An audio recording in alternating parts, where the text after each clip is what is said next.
Okay, let me get it up on the other screen. So we are live now. Let's make sure people can see us.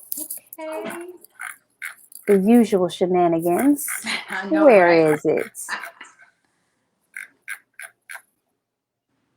And this will give a chance for some people to join the live, those that are already able to see. All right, public setting. There we go. Good stuff. All right, so we are officially live now. It's on all profiles, so we shouldn't have any hiccups as far as that is concerned. So thank you so much for joining Transcend with Bootstrap Dreams. How you doing today? I'm doing wonderful. How are you doing, Tawana? I'm doing well. I'm choosing to be well. By grace, we are healthy. We are well. And so, balancing it out and you being a part of this conversation is good timing. And I'm sure it's going to be like some gems dropped, some awakening moments for people to take some intentional action. Yeah, Absolutely. I'm Yeah. looking forward to that. Get that. I'm looking forward to that. So those of you who are joining Transcend, whether you're watching it for the first time and or you have returned to join us for another candid conversation, we are here to talk to you about overcoming life disappointments. That's the theme of Transcend, right? Our topic for today is work in to work out. And so Khadijah is going to share some absolutely gold nuggets. I want you to scoop them all up, filter them in your soul, revisit them as frequently as necessary so that you can glow up, so that you can thrive and not just survive. And we are just everyday people making a difference by the choices, right? By the choices that we make, by the lives that we choose to lead and live. And we want you to be encouraged, knowing you can do the same, not the same thing, but you can do it your way and do it with ease. Okay. So Khadijah, let us know who you are. Tell us where you're from. Any goodness, any nuggets that you wish to share. Absolutely. I am Kadisha Beam, and I am the creative visionary and founder of Acoma Heart Bloom Wellness. I am a writer, a mommy, just a creative being, and a champion of self-love, definitely as of recently. So this conversation is so pivotal because holistic wellness is definitely something that can take you down that road to self-love and self-care. So Yes, yeah, and I'm from holistic Brooklyn. wellness. Yes. From Brooklyn, live in Atlanta. Right in the house. Sorry, I got choked up on something right there. So you see me, I'm trying not to Take your bring my time. lungs up. I don't know what, maybe I ate too fast right before the Where's your live. water at? I have it right here. I got my water. Okay. All right. So thank you all for joining. If you just joined us, please hashtag live so we can acknowledge you. When you watch on the replay, hashtag replay so we can acknowledge you there. And we are going to get talking. So let's talk about this theme, this lifestyle, right, of holistic wellness. Tell us more about that. What does that mean to you? To me, I mean, it is exactly what holistic means: mind, body, and spirit. We'll add Mm-hmm. soul to that because I believe that our soul has lessons to learn. Mm-hmm. And, it is the connection of our spirit that actually helps us to do that. Yes. So when we think about holistic wellness, specifically me, when I got into this field of holistic wellness, Uh-huh. it was something that really changed my life because I couldn't really understand why I wasn't the type of person to really find comfort in do. And I had to have these moments of just stopping, pausing, and sitting with myself and really thinking about things. Always been a heavy thinker, an ultra sensitive child, using journals and writing just to empty out my feelings. So even when we talk about Ooh. holistic healing, writing is definitely a part of that. And this process started with me journaling as early as 8 or 9 years old when my mother gave me my Wow. first diary. So I always call that my first yoga holistic wellness experience was given to me by my mother through that Wow. and nature outings, through summer camp. So that was a big part of me just being able to acknowledge that there was something more than just the shell that we're in, right? Yes. Yes, that's deep. Because not everybody has, had such an experience. I mean, there are adults whom I've encountered who still have not ever experienced journaling. And for whatever, whether it's lack of knowledge that is a thing that can be healing, that can be therapeutic, that can be cleansing, or that they journaled in an earlier point in life and were violated because of it, Yep. right? Their privacy was violated. The words that were found were used against them. And so they stopped writing, or at least they stopped being transparent about how they felt in writing because it was weaponized, right? Mhm. So as you move forward and step into your womanhood, because I'm sure there's a huge gap between 8 years old, started Yeah. journaling, and where you are now. What did that progress look like for you from the time you were introduced to journaling as a form of holistic wellness and where you are today as a practitioner of holistic wellness? Tell us more about that. Yeah, definitely. I actually want to speak to something you said about, people being violated, having journaled at an early age. I Mm-hmm. remember that actually one of my mother's boyfriends had read my journal. And Ooh, what changed things for me was that the way my mother dealt with it was okay. really, I mean, she completely went off on him. And Uh-huh. she told me to never modify or edit what I write. She Okay. told me to keep using that book as a means of expression. So I just want to say a lot of people say that about journaling. Like, Mm-hmm. someone's read what I've written. Mm-hmm. And I think the thing is, we have to get used to it being a form of release. And so we're Mm-hmm. not writing for the other person. And Mm-hmm. it's almost as a way for us to say, when I let this go, I'm letting Yeah. it go. And wherever Yeah. it goes, no matter Yeah. how. But there's a great deal of shame in all of that involved in that too, right? But through the process, I think it's one of those things where you have to kind of weigh out embarrassment versus healing, you know. Listen, and I know about that. Yeah, right. Embarrassment because you said something about telling your story, even Mm-hmm. and as we Mm-hmm. tell our stories, there's a great deal of criticism and opinions that are going to come from that, and this is also a Yes. part of our wellness expression.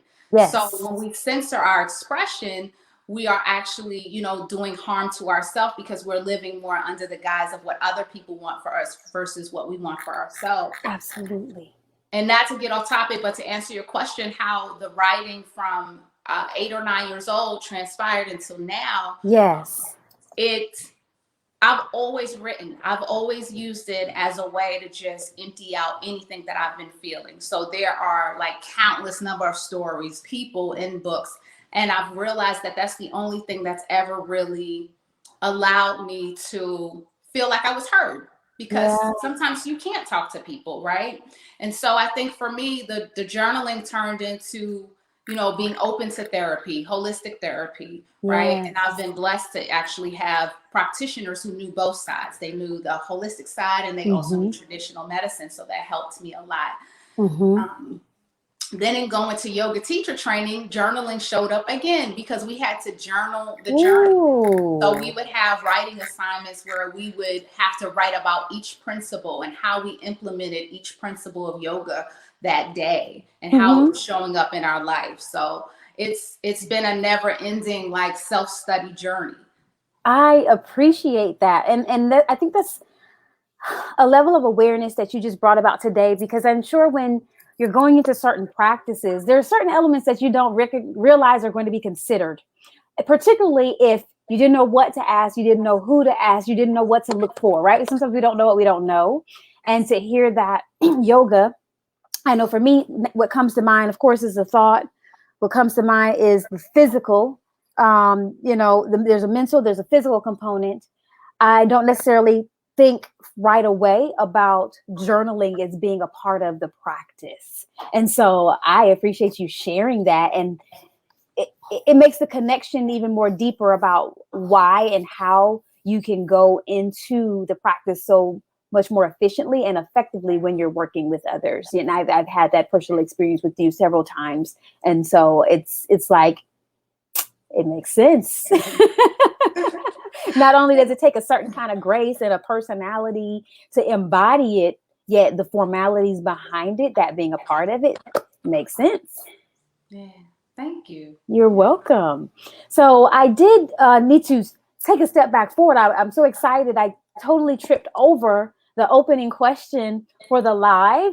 And, you know, if you're watching live, please hashtag live. And then when you're watching on the replay, make sure to hashtag replay so we can acknowledge you. We can follow up with you and check in with the comments, the questions that you may have asked even. But when you hear the word transcend, what comes to mind? Transform. Mm. Transform comes to mind for me. Ascension comes to mind for me. Ooh. Elevation comes to mind. Mm. And, seeing things with new eyes comes to mind. Wow, that's good. I'm not sure I've had some of those answers. I usually capture them and try to go back and get them because I'm like, everybody brings a different perspective. And like you express, you know, when you're overcoming different things or when certain things happen to you, the lens from which you see it is usually how you respond to it. And so every time someone answers that question, I hear something different. And it's because we are only as human as our experiences. And based on your experiences, the meaning, right, of that stems from there. And I just think that's phenomenal. That's beautiful response to the question. So let's talk about working in to work out, holistic wellness as a lifestyle. When you say work in to work out, tell us what you mean by that. So when I say work in, I mean like commit to sitting with yourself. Right? Mm. Commit to sitting with yourself. I think we're so used to being interviewed by other people and even asking other people questions that Mm-hmm. sometimes we don't even ask ourselves questions. Mm-hmm. So, I mean, working in is that thing. It's like I ate a piece of fruit today. How did that Mm-hmm. make me feel? Mm-hmm. I moved my body today in this way. Was there any kind of sensation, and what could be connected to that? Mm-hmm. Mm-hmm. Meditation is a way to work in, right? And it's Mm-hmm. really just sitting still and honoring your breath and scanning your body and allowing Mm-hmm. your thoughts to occur without trying to control in that moment. So working in is like it's surrendering. It's surrendering to the fact that, hey, I don't know everything, but I'm willing to go within myself and see how this situation is mirroring a lesson to me. Mm. So you're committing to working in through the practice of meditation, through eating right, even eating intuitively, right? So Right. really noticing how what you put in your body makes you feel. So Yeah. it really is the commitment to doing your self work, not Yes. only your work but your self work, right? And So that's what I'm hearing. yeah, sometimes it's easier for us to like engage in the news, engage in our to-do list, our physical Mm-hmm. to-do list, right? Mm-hmm. Versus our inner to-do list, right? Mm-hmm. Have I prayed today? Have I acknowledged the fact that, I've asked for something in prayer, but have I received the answer in my meditation? That's Right. one of the most beautiful things my Reiki practitioner told me is that, meditation and prayer actually work together because in prayer you're Mm-hmm. asking and meditation you're receiving.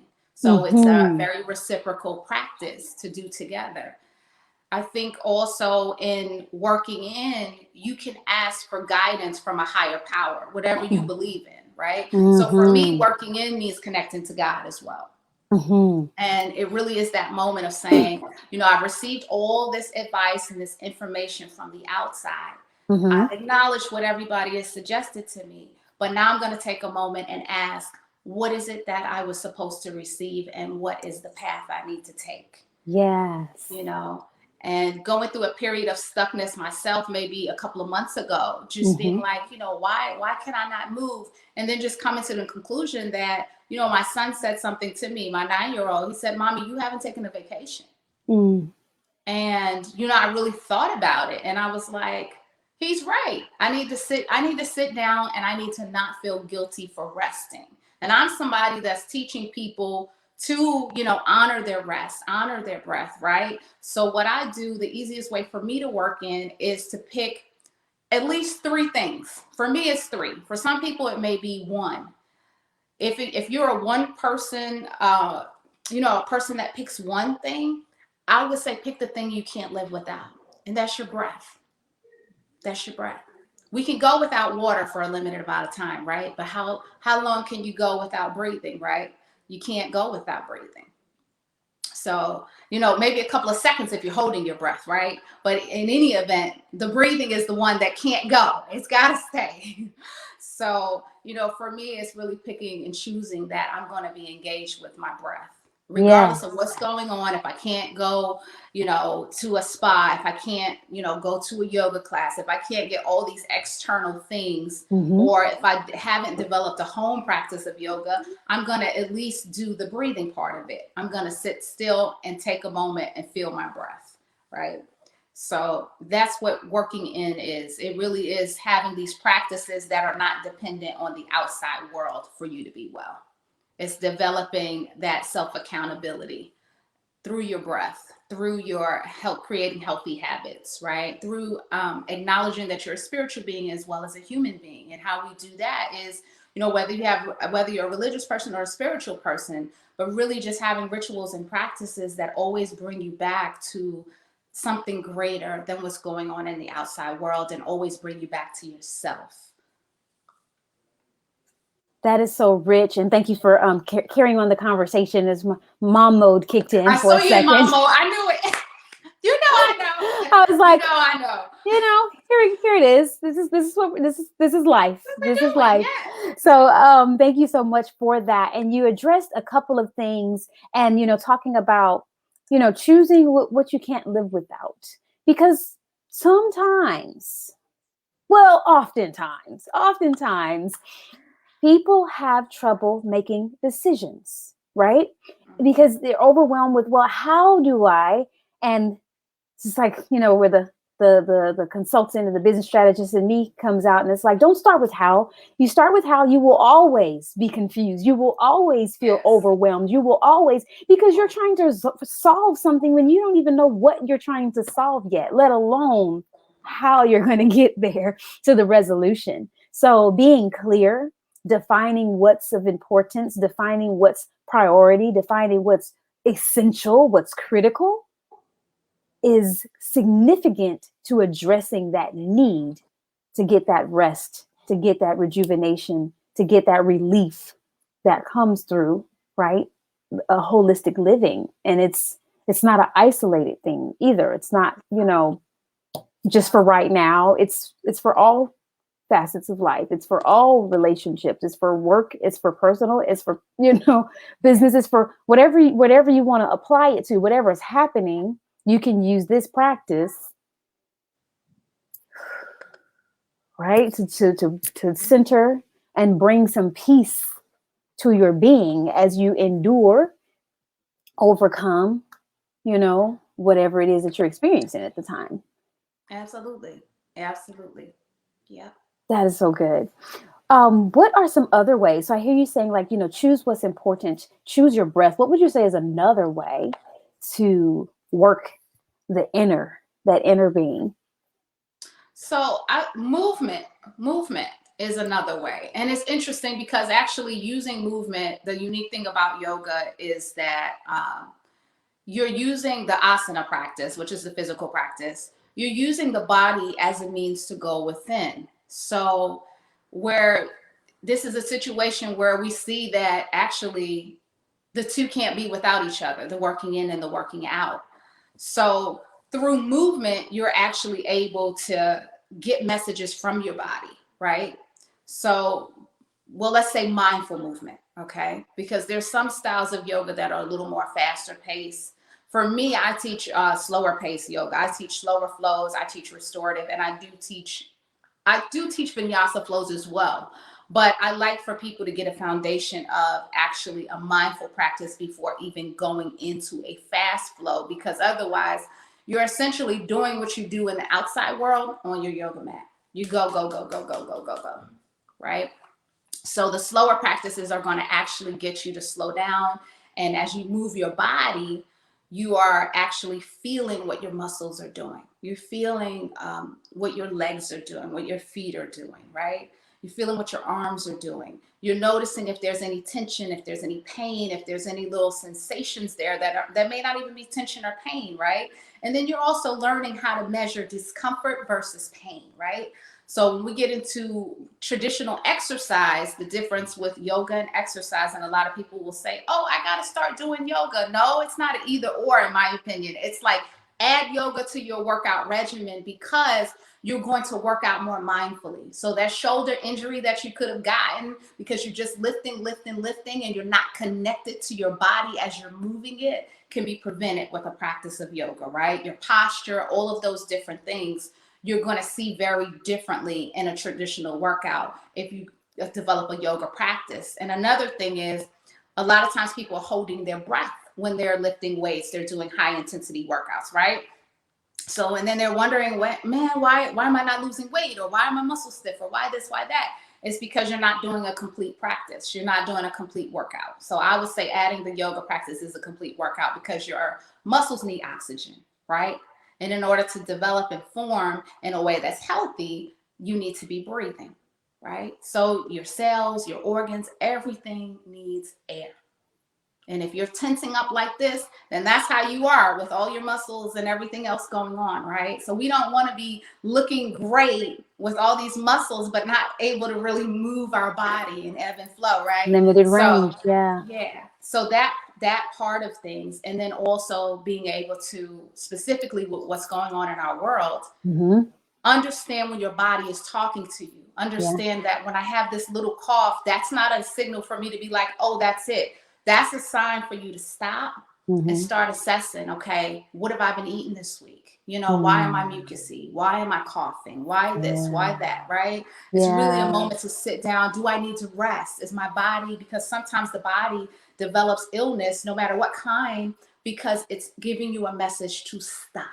Yeah. And when you don't listen repeatedly, it magnifies. Yes. And it grows into something else, right? Yes. So we don't want that. And so this practice is a way to do that. So the physical practice is a means of also working in, because you're going slower, you're connecting breath to movement, you're learning about your body, you're learning right side, left side, all of these different things, right? So you're having a mindfully engaging practice. You are fully present. So that's why I would suggest a practice of yoga.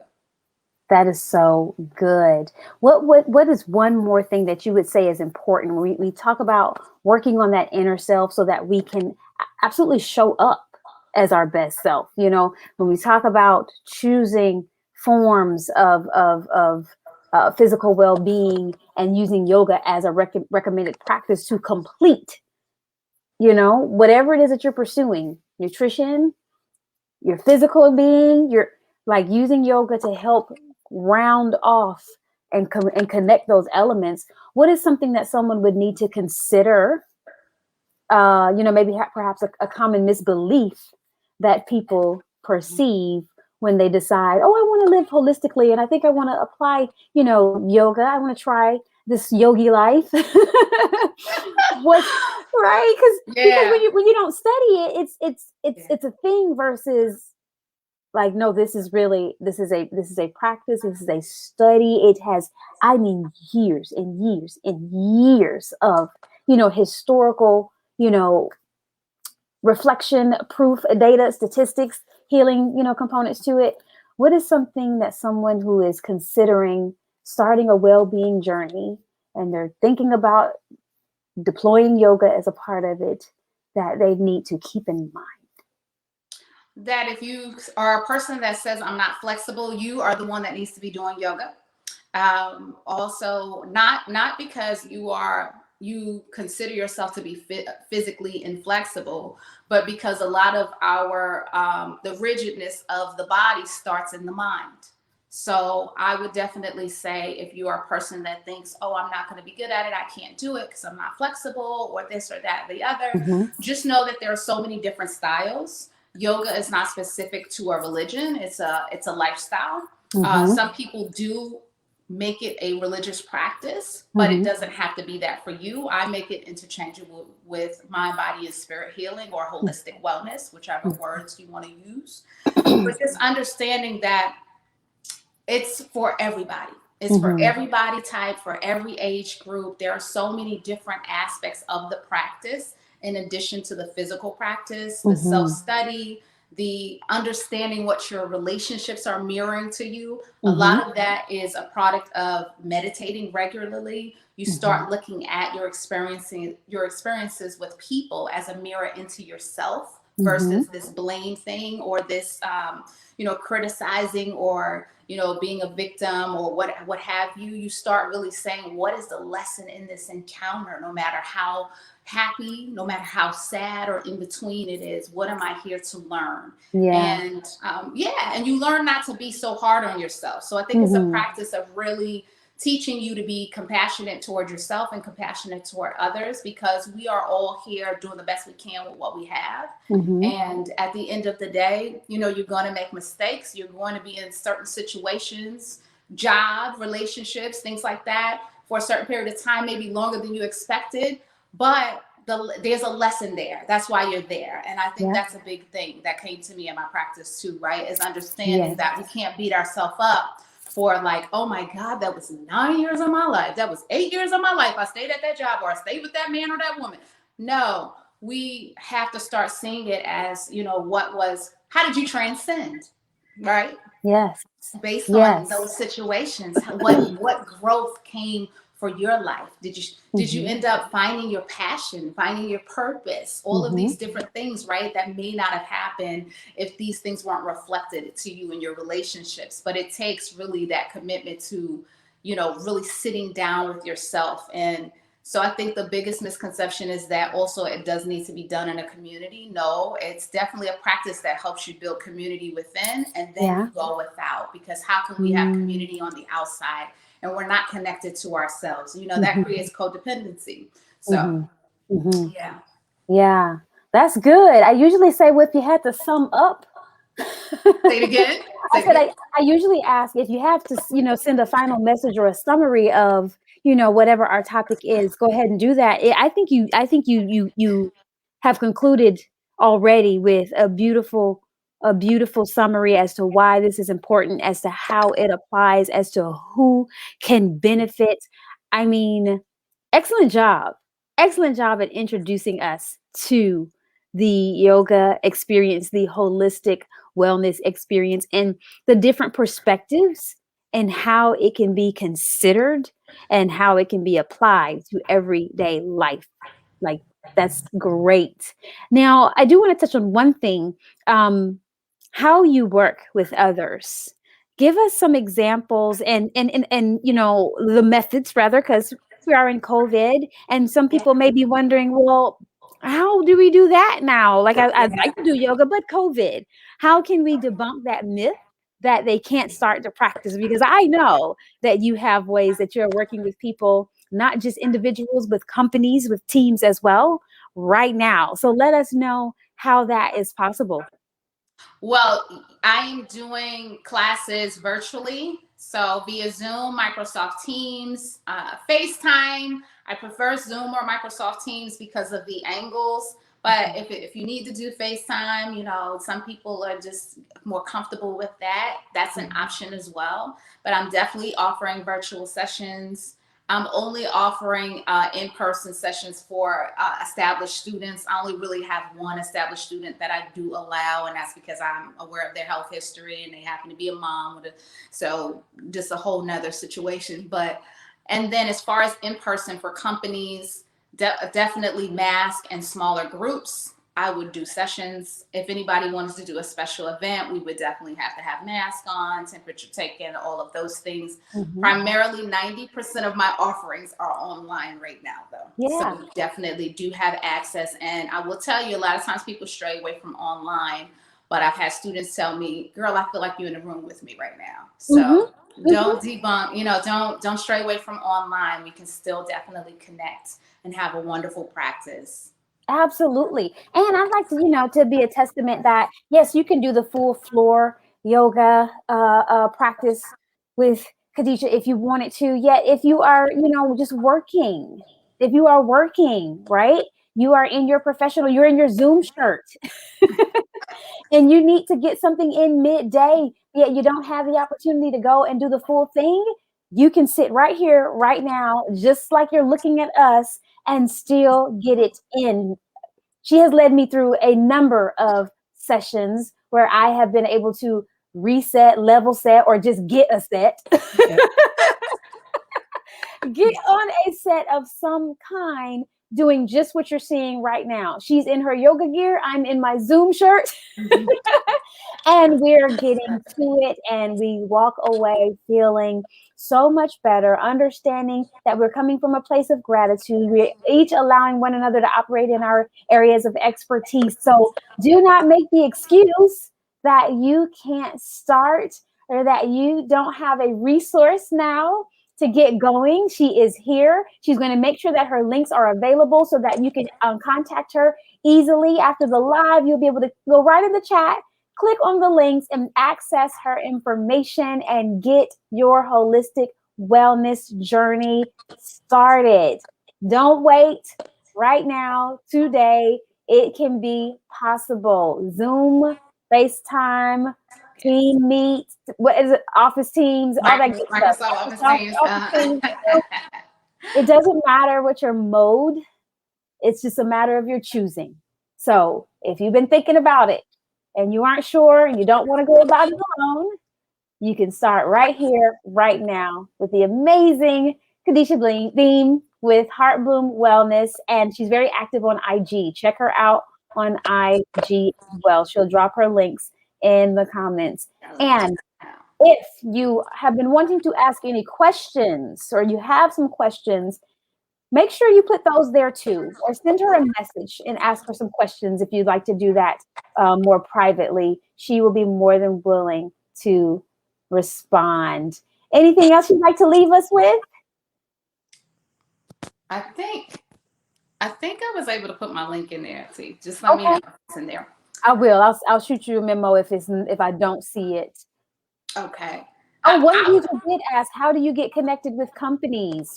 We kind of addressed that a little bit, but if you want to recant on that, how do I get connected with companies? Mm-hmm. So if they wanted to, if the company decided they needed you to come in and provide something for their staff, for their employees, what do you recommend? How can they contact you?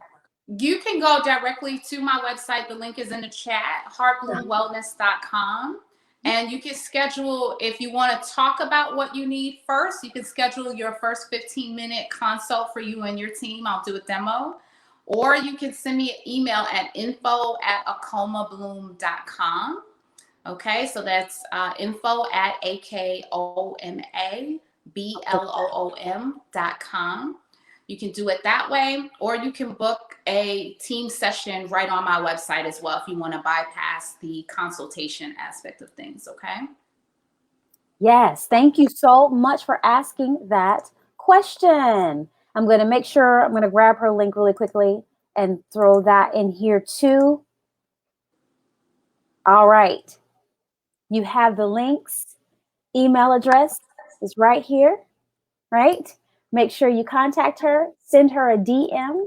Make sure you do that and get it going personally and or professionally.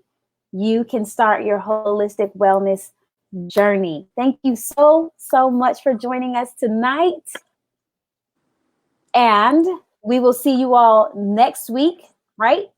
Next Thursday, same time, same place. We will be on with Ruth Snyder. And Ruth is going to be talking to us about 3 reasons we should aim to write a book to grow our businesses. So for the business owners out there, for whether you're full-time or you're fully employed and you're aspiring for entrepreneurship on the side, ultimately to have the autonomy to do what you want, how you want, when you want to attend this live.